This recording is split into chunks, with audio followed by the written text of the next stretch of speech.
Están publicando un libro de cuentos cada una y dos poetas. Ellos son Unai Rivers Campos con su libro Instrucciones para no morir, es un libro de poemas.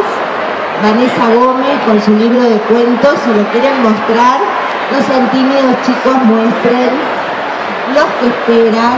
Lorena Hidalgo está con su libro también de cuentos de misterio, Lo inexorable, y Roberto Domínguez con su libro Noticias del Mar de Solís, un bello libro de poesía. Tengo que decir, yo soy la editora, ¿qué voy a decir? Son todos hermosos, así que bueno, estoy muy orgullosa de que estén en el catálogo. Los que quieran acercarse los invitamos a sentarse, vamos a hacer una entrevista para conocerlos. Bueno, lo que les quiero preguntar para empezar a todos, y me van contestando de a uno, es cómo y cuándo se dieron cuenta de que querían escribir, que querían ser escritores. ¿Cómo empezó esa experiencia? Adelante, adelante. Hola, hola. Bueno, en realidad yo siempre escribía, pero publicaciones que tenían que ver con mi carrera docente. Y en algún rato libre, en viejos cuadernos y en hojas de agenda, yo escribía poemas. Cuando me jubilé, que hay que reorganizarse la vida, empecé a hacer talleres literarios, y en los talleres literarios pulí muchísimas cosas, y las mismas excelentes talleristas que tuve me animaron a publicar. Claro, porque publicar es un paso más, ¿no? Uno escribe en la intimidad y en un momento decide voy a ser escritor, voy a publicar. Sí, Borges decía, publico para no seguir corrigiendo. Exactamente, exactamente. Lorena, ¿y en tu caso? En mi caso se dio de más grande. Yo siempre leí desde muy chica, me encanta la literatura, en mi casa mi mamá era una lectora voraz, pero se me dio naturalmente de grande, casi por casualidad. Una noche anoté un sueño muy lúcido, que cuando me desperté todavía tenía la emoción y el recuerdo de ese sueño y lo anoté. Y al anotarlo aparecieron los personajes, apareció el lugar, apareció la historia. Y eso fue lo que me despertó, soltar la mano y bajarle la cabeza esa historia a un papel. Y dije, bueno, esto me gusta, y ahí empecé. Y ya no paré, todo lo que salía iba al papel y se transformaba en algo. Excelente, es como yo digo una especie de virus la escritura, ¿no? Que a uno le da como ese bichito y cuando empezás le tomás el gusto y ya no se puede soltar, ¿verdad? Y Vanessa, en tu caso.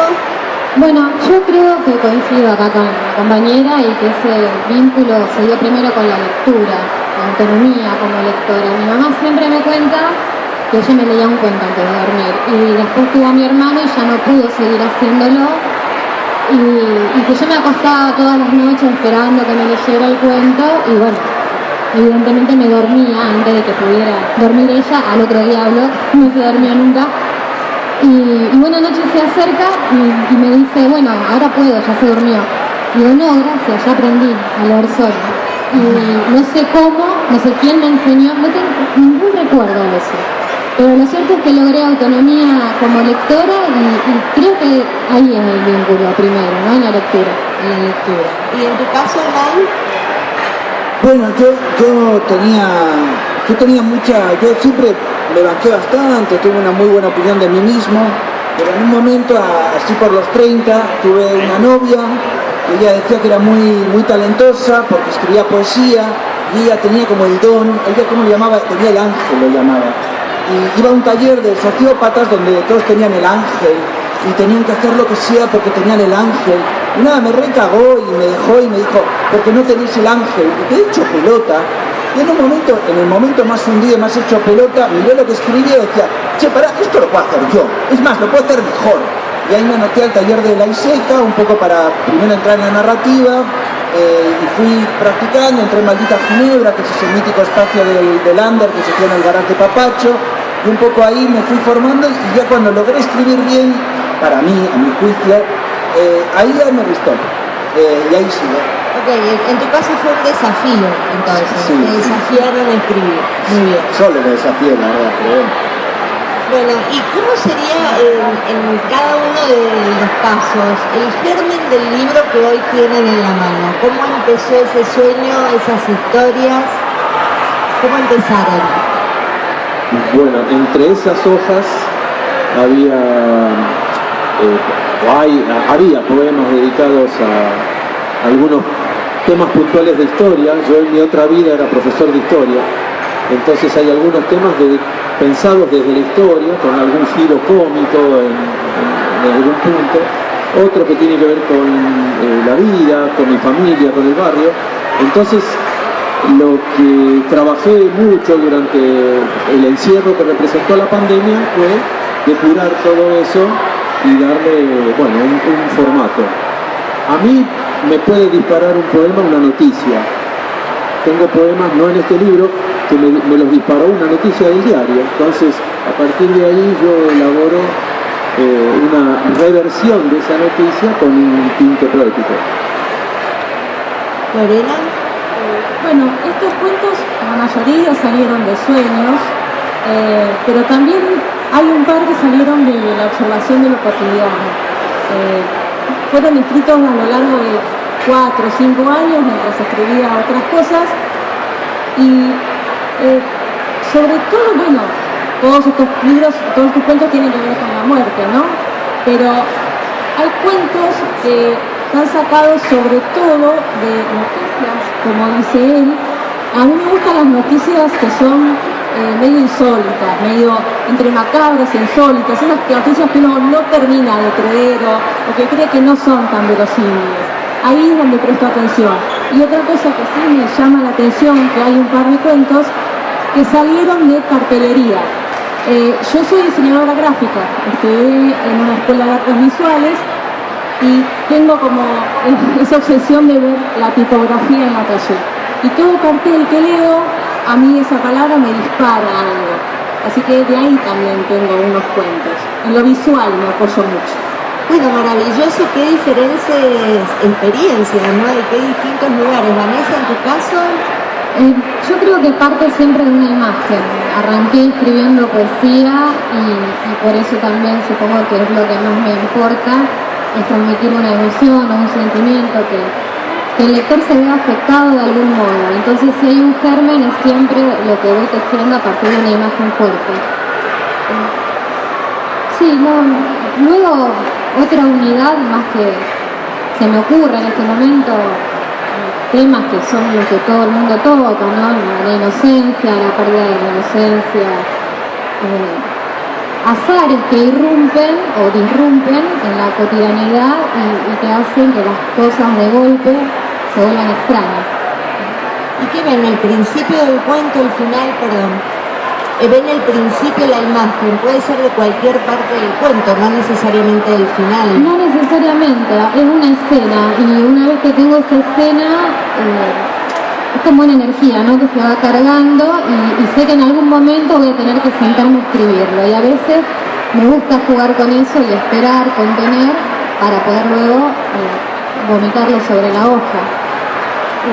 Y cuando no puedo hacerlo, porque tengo 2 pequeños y trabajo, también soy profe, a veces tengo ganas de escribir y no está el tiempo, pero cuando uno quiere escribir, ¿no? Escribe de cualquier manera. Exactamente, se encuentra el tiempo. Y en tu caso, ¿qué dispara la poesía?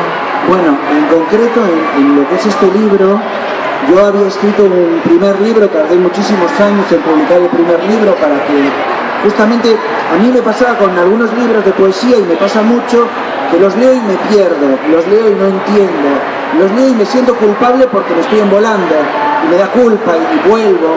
Y hay otros en cambio que me ha pasado con Pessoa, con Costantini, con Pizarrín me ha pasado también, de repente me los devoro. Entonces, con estilos distintos me encontraba que había libros que me interpelaban y me daban hasta ganas de conocer al autor, aunque estaban todos muertos, y en otros casos no. Tardé mucho en intentar un primer libro que buscara eso y en algún punto no lo logró. Yo me di cuenta que todavía en algún punto sobreexplicaba en mi libro anterior. Este creo que ha sido un proyecto un poco más ya serio, creo que sabiendo más lo que quiero y lo que busco, y sobre todo logra intentar que fue un proyecto de buscar llegar a un lector sin sobreexplicarme, sin sobrevender. Es decir, que te puedes leer este libro de principio a fin sin concesiones. No es que, porque hay libros que lo puedes leer de principio a fin porque haces concesiones. Bueno, intenté que fuera un libro de calidad, sí. Y que al mismo tiempo incorporara un elemento que para mí es clave en poesía, que a veces los poetas le tenemos mucho miedo, que es la palabra entretenimiento. Los escritores de narrativa y los cuentistas, novelistas, no le tienen miedo a la palabra entretenimiento, entienden que tiene que haber un lector ahí enganchado. El mundo del poeta parece que no, ay, si te aburres, es que no sos sensible. Bueno, busqué incorporar el entretenimiento en este libro, insisto, sin concesiones, o sea, que tuviera una calidad, pero bueno, eso. Excelente, excelente. Bueno, esta pregunta primero le voy a hacer a las narradoras y después a ustedes poetas. En el caso de las narradoras, al trabajar el género del cuento, que trabaja con la síntesis y que tiene un montón bueno, hay muchos decálogos que hablan sobre el cuento. Una de las cosas importantísimas es el suspenso. ¿Cómo trabajan ustedes el tema del suspenso? ¿Qué les parece que es lo que puede llegar a enganchar al lector? ¿Lo piensan mientras escriben o escriben la historia más allá de la técnica del suspenso? Yo me centro en dos aspectos fundamentales para mí. Lo primero es plantar la idea del peligro, darle al personaje una urgencia, algo inminente que tenga que resolver o algo que le va a pasar. Y lo trabajo a través de los sentidos. Hay que trabajarlo, que el lector pueda conocer esa urgencia, que además sepa más que el personaje y que esa sabiduría le dé un poco de inquietud por no poder hacer nada con el personaje. Y además incorporo los sentidos en la atmósfera, que es lo segundo que me importa mucho. Trabajar esa atmósfera con todos los sentidos, que el lector pueda oler y pueda escuchar lo que está pasando a su alrededor y que esté todo focalizado hacia ese punto de peligro. Me parece que me centro en eso y lo demás lo dejo que vaya fluyendo. Excelente. Vanessa, digamos que el libro de Lorena es un libro de misterio, son cuentos de terror y de misterio, pero en el caso de Vanessa no es así, son cuentos que tienen que ver con la vida cotidiana y sin embargo hay suspenso, hay como una atracción hacia el lector. ¿Cómo te manejas con eso? Creo que en la vida hay mucho suspenso todo el tiempo. No creo que haya, al menos no incorporo ninguna técnica ni receta por el estilo. Creo que me apoyo un poco en el método mayéutico, yo vengo más del palo de la filosofía. Entonces esta idea de que el cuento ya está escrito en uno, al menos el germen, la imagen, como te decía, y al volcarla y hacer toda esa costura que es literatura, porque si no sería una anécdota pelada, es donde se va construyendo el suspenso. Primero sale un primer borrador, que es un mal necesario, como decía Liliana Hecker, ¿no? Y luego con el tiempo lo dejo descansar, lo retomo, lo voy releyendo, pero un poco más objetivo, porque ya fuera de mí, ya no es parte de mi cuerpo, digamos. Y luego ya una vez que se publica, intento no caer en la tentación de releerlo, porque creo que me volvería loca queriendo corregir y seguir corrigiendo y no parar de corregir nunca, porque el oficio del escritor es ese, ¿no? Es la edición y la corrección constante, y bueno, nos quedaríamos ahí anclados y no podríamos avanzar. Me parece que el suspenso tiene que ver más que nada con la descripción de esa imagen, de la escena, de descripción interna y externa, tanto del personaje como del alrededor, y descubrir que lo extraño, lo amenazante, está constituido alrededor nuestro todo el tiempo, y es mirar de otra forma y darnos cuenta de que está pasando. Descubrirlo, ¿no? Bueno, como quiero que los conozcan y todos ellos son excelentes y está mediando la entrevista, le voy a pedir a uno de los poetas que lea un breve poema y a una de las narradoras, la que ustedes quieran, de ustedes dos, que nos digan de qué se trata el cuento del cual van a leer el fragmento, sin spoilear, y que lean un pequeño fragmento. No sé quién se anima, quién quiere empezar.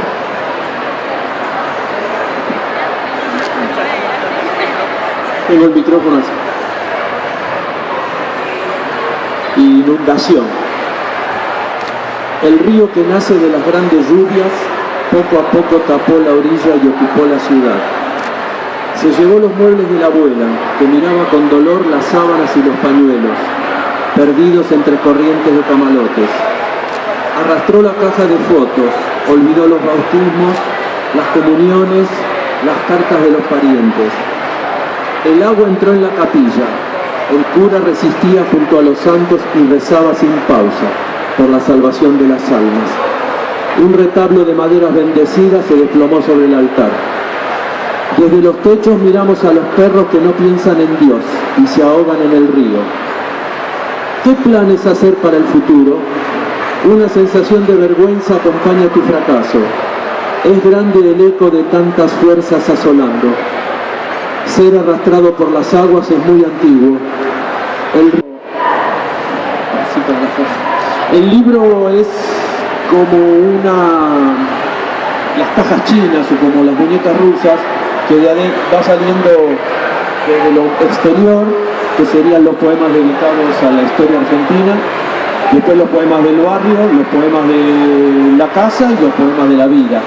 Sería una serie de muñecas rusas que uno va levantando y aparece otra cosa hasta quedarnos con algo más íntimo. El título, bueno, es un homenaje a un gran novelista mexicano. Reconozco que también tengo influencia de los novelistas, sí, que se llama Fernando del Paso y que hizo una novela maravillosa llamada Noticias del Imperio. Y me quedó el título, me gustó mucho. No tiene nada que ver con mi libro, pero el título sí me gustó. Sí, porque Noticias del Imperio es el monólogo, largo monólogo de la emperatriz Carlota de México cuando sufre su exilio en Trieste y va contando un poco su vida y la vida de lo que fue el fallido intento del Imperio Mexicano. Y bueno, me gustó, la idea me gustó, no tiene, pues vuelvo a repetir, no tiene nada que ver, pero ese es un poco el porqué el título del libro. Bueno, y además hay que decir que si bien son cajitas, muñecas rusas, cada cajita, cada muñeca en su lugar común hecha, ¿no? Habla de la historia de Buenos Aires, a veces en general, pero es conmovedor también, ¿no? Se los cuento para que se preparen cuando lo lean. Bueno, en mi caso, yo no creo que me hayan influido, pero sí acercarme al gusto por el género, tal vez. Yo soy muy amplia en la lectura y he leído, me gusta el terror, la ciencia ficción. Empecé con Manuel Mujica Lainez, fue lo primero que leí fue El Escarabajo, que fue una novela que me fascinó. Y esa idea de un objeto como personaje creo que me viró hacia el fantástico, me encantó. Y después he leído de todo, me gusta Patricia Highsmith, me gusta Tom Sharp, que es un escritor que usa lo macabro, lo siniestro, pero tiene escenas muy disparatadas que a pesar de ser una locura, uno las compra como si fueran verosímiles porque están muy bien narradas. Y después leo muchos escritores argentinos, me encanta Silvina Ocampo, me gusta todos sus cuentos sobre los chicos precisamente, tiene unos cuentos fantásticos. Me gusta Luis May, que también tiene personajes de chicos que tienen un vocabulario muy específico y que te conquista. Me gusta Mariana Enríquez, pero he leído a Carver, a Ken Follett. En realidad soy muy amplia en mi lectura y esa variedad es la que me gusta también en mi narración. Bueno, estos cuentos, por supuesto que se tratan de la muerte, pero son distintos tipos de muerte, son distintas maneras de atravesarlas, distintas maneras de volver de ella, y están separados de alguna manera en tres sectores, porque son, por un lado, muertes en donde el destino tiene algo que ver y nosotros no podemos hacer nada. Otras muertes que tienen que ver más con lo fantástico, con esos seres que los rondan, están por acá y nos atraen y nos llevan hacia ellos. Y otras muertes son donde la culpa la tenemos nosotros y nuestras decisiones son las que nos acercan o no a esas muertes. Excelente, bueno, muy recomendable el libro de Lorena. No es que se vayan a asustar, pero es muy inquietante, es inquietante. Vanessa, ¿Por cuál de las dos empiezo? la que prefieras. Contanos si querés acerca de tu libro. Bueno, primero me gustaría acotar algo que es una pagadita, pero con respecto a la musicalidad que habías hablado de la poesía, creo que se traslada totalmente a la prosa, todo el tiempo. Los narradores también estamos prestando atención a eso. Y para entusiasmarlo sobre el libro, dos cosas puedo decir. La primera es que es muy difícil hablar de la obra propia. No sé si no es casi imposible. Se necesita mucha objetividad para poder hacer eso. Yo no sé si todavía estoy lista. No seas objetiva, todo lo contrario. Todo lo contrario. Los puedo entusiasmar, por ejemplo, diciéndoles que lean la contratapa de Mariano Cruz, que es extraordinaria, y si fuera el libro de otra persona me daría ganas de leerlo también. En líneas generales hablo de la espera que nos atraviesa a todos, ya sea niños, adultos, esperas a veces sin sentido, ninguna espera tiene en sí sentido o fundamento. Bueno, muchas familias, muchas situaciones, muchos núcleos de clima que se van desarrollando.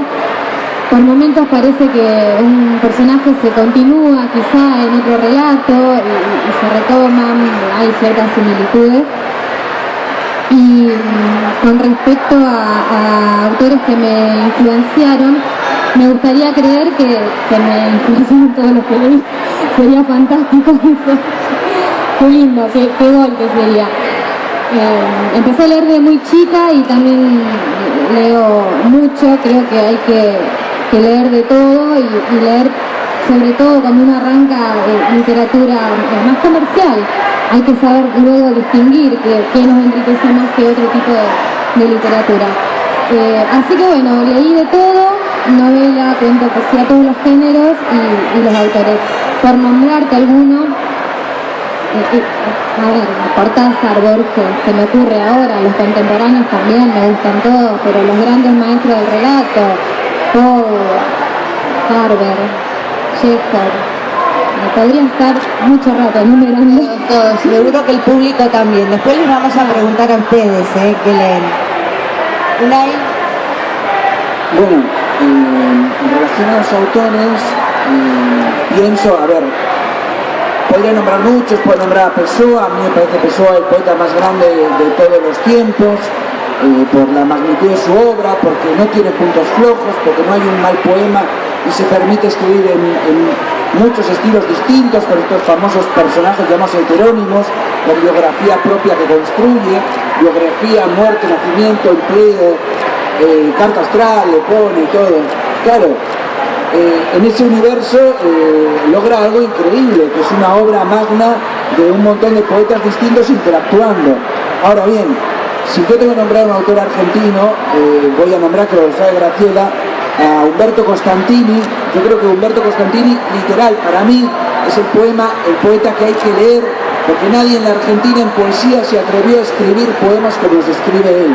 Quizás a otro le puede gustar otra cosa, pero el estilo inteligente y claro de Costantini no lo van a encontrar en otro lado. Y hablando en eso de influencias, sobre mi libro, si hay algo que puedo yo haber intentado apropiarme de Costantini, es que a mí me gusta trabajar a mí los textos, no que el lector trabaje, el lector que lea y disfrute, el trabajo lo hago yo. Es decir, no quiero un lector que tenga que esforzarse, fruncir el ceño o sentirse culpable porque no entendió mi libro. No, yo quiero hacerlo muy complicado, pero detrás del telón, que él lo vea fácil, que él lo vea sencillo. Y esto es algo que para mí se lograba Umberto Costantini, que era eso, poemas complejísimos de escribir.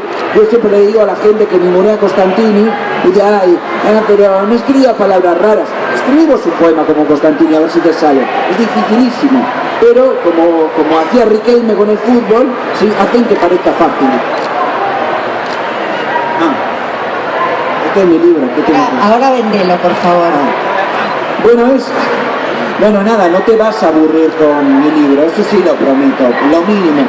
Y me parece una base clave para la poesía. Después, si te interpela, claro que busco que te interpele, claro que busco calidad, claro que busco un discurso político, un discurso filosófico, pero al final del día la línea de base es que te lo vas a poder leer tranquilamente en una noche, por un minuto, y no te vas a embolar y vas a sentir que mereció la pena. Es más, está pensado para que entre hasta por los ojos. O sea, eso sí lo puedo decir. Después, qué sé yo, capaz que es una mierda, No digamos. pero ustedes verán, no sé, después llámenme. Seguro que no, seguro que ninguno de los 4 que están acá. Búsquenme en Instagram. Bueno, vamos a escuchar a Vanessa y a Unai. Contanos, Vanessa, que les adelanto, el libro de Vanessa, además de hermosísimo, es muy conmovedor porque ella sí que toca los climas de la familia. Distintas familias en distintas circunstancias y les aseguro que eso moviliza. Sí, yo creo que mis tías, después de leer este libro, no me van a invitar más a comer los domingos, pero bueno, al margen de eso, les voy a leer un fragmento, un párrafo de un cuento que se titula Salvajes y que trata de una mujer que vuelve a su casa con su hijo pequeño y descubre que la casa fue colonizada por un grupo de animales salvajes. Fue a la cocina por un poco de agua. Sintió frío en la planta de los pies y en los hombros. Se sacudió. Agarró un vaso de vidrio. Abrió la canilla y lo enjuagó. Después lo llenó y lo tomó todo, casi sin respirar. Increíble la sed que tenía. Inspiró profundo. Sintió que la miraban. Estaba de frente a la ventana que daba al patio. Una luz amarillenta caía sobre el pasto verde, casi aplastándolo, tornándolo opaco, sucio. Sintió unos ojos amarillos clavándose en los suyos. Milla la miraba fijo, semejante a una estatua egipcia, blanca, con manchas grises, mágica y misteriosa en la noche fría. Fue acercándose a la ventana a medida que alejaba el vaso de su boca. Caminaba hacia la luz amarillenta cada vez más cerca de ese cuerpo rígido, como de estatua, en que se había convertido la Milla. Era la primera vez que la veía desde que habían vuelto. Le había parecido raro que no aparecieran todo el día. Se había preocupado y por eso había subido una foto a las redes sociales para iniciar la búsqueda, aunque no sabía bien cuánto hacía que estaba perdida. Ahora podía ver que tenía algo en el hocico. Cuando se dio cuenta de lo que era, tuvo náuseas. Bien, excelente. Unai, ¿con qué nos vas a convocar? ¿Nos vas a, tú buscando la palabra, desafiar? Este poema se llama Otro bar y dice así: muchacha, no te duermas, vayamos a otro bar. No sé cómo empezó el mundo, pero puedo contarte cómo acabará. Algún día moriremos, algún día seremos olvidados, algún día estaremos todos muertos y olvidados. Entonces no quedará nadie para recordar lo que es la muerte y solo habrá olvido devorándose a sí mismo. Mientras tanto, seguimos aquí, decidiendo qué hacer con nuestra noche, y lo mismo da coger, incendiar la casa, romperse, casarse con un boludo, divorciarse, conseguir empleo o mirar la tele. La única verdad es el olvido. Por eso necesito que te quedes, porque nuestra casa es la casa de la ausencia. Buscamos que un Dios sordo nos responda a las llamadas. Buscamos para ser algo para alguien. Buscamos para que alguien nos encuentre, para extender las llamas del presente. Ser caricia, nostalgia, lamento, sonrisa cómplice, un chiste solo para los dos. Dentro de 10 años, quizás, ambos recordaremos esta noche, o quizás dentro de 10 años esta noche no exista para nadie. En nosotros está el reto de hacernos perdurar. Si vivir es cagarse a golpes en contra del olvido, hagamos hoy nuestra memoria, hagamos que merezca la pena recordar. Hagámoslo, muchacha, por favor, quédate conmigo. Buscaremos otro bar. Gracias. Bueno, les agradecemos mucho a todos que hayan venido, que nos hayan escuchado, que hayan compartido con nuestros autores y hayan conocido sus libros. Estamos muy felices. Los invito a que pasen por el stand, que consulten por los libros. Están allí para que ustedes los compren si quieren y que se acerquen a los autores para hablar con ellos, y aunque no tengan el libro, para hacerles preguntas, porque estamos disponibles. Búsquennos en las redes, Ediciones Biotima, Cualquier consulta nos escriben, les mandamos novedades y bueno, muchas gracias por estar con nosotros.